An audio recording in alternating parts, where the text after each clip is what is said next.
سوال ہے کہ جانور خریدا اس وقت اس میں عیب نہ تھا مگر بعد میں عیب پیدا ہو گیا تو کیا کرے؟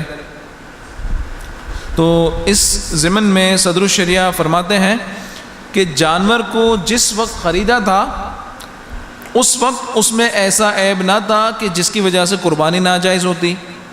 بعد میں وہ عیب پیدا ہو گیا تو اگر وہ شخص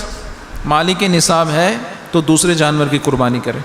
اور اگر مالک نصاب نہیں یعنی فقیر شرعی ہے، ویسے ہی اللہ تعالیٰ کی رضا و خوشنودی کے لیے اس نے جانور خرید لیا، تو فقیر نے اپنے ذمے قربانی اگر واجب نہیں کی تھی، یعنی یہ کہ اگر اس نے اپنے اوپر منت بھی نہیں مانی دی یا کسی اور طریقے سے اپنے اوپر واجب نہیں کیا تھا کہ میں ان دنوں میں قربانی کروں گا، تو ظاہر ہے اس پہ لازم نہیں تھی قربانی، تو اس صورت میں تو اس کو حکم ہے کہ یہ وہی والا عیب والا جانور قربان کر دے۔ اور اگر اس نے اپنے اوپر ذمہ داری لے لی تھی، اپنے اوپر واجب کر دیا تھا کہ نہیں میں ان ایام میں قربانی کروں گا، تو پھر فقیر پر بھی لازم ہے کہ دوسرا جانور لے کے اس کو ذبح کرے۔ دونوں میں وجہ کیا ہے کہ غنی جو مالدار شخص ہے یا مالک نصاب جسے کہتے ہیں،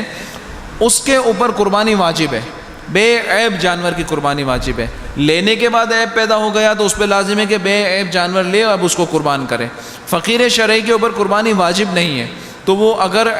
جانور لیا اس وقت عیب نہیں تھا، بعد میں عیب پیدا ہو گیا تو وہ اسی کو قربان کر دے، اس لیے کہ اس کے اوپر قربانی واجب نہیں ہے۔ ہاں اگر کسی طور پہ اس نے اپنے اوپر قربانی واجب کر کے رکھی تھی،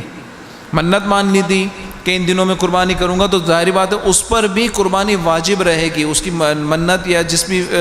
وجوب اپنے اوپر کرنے کی وجہ سے، تو ایسی صورت میں پھر اس فقیر شرعی کو بھی دوسرا جانور جو بے عیب ہو لے کے قربان کرنا لازم ہوگا۔ واللہ تعالی اعلم۔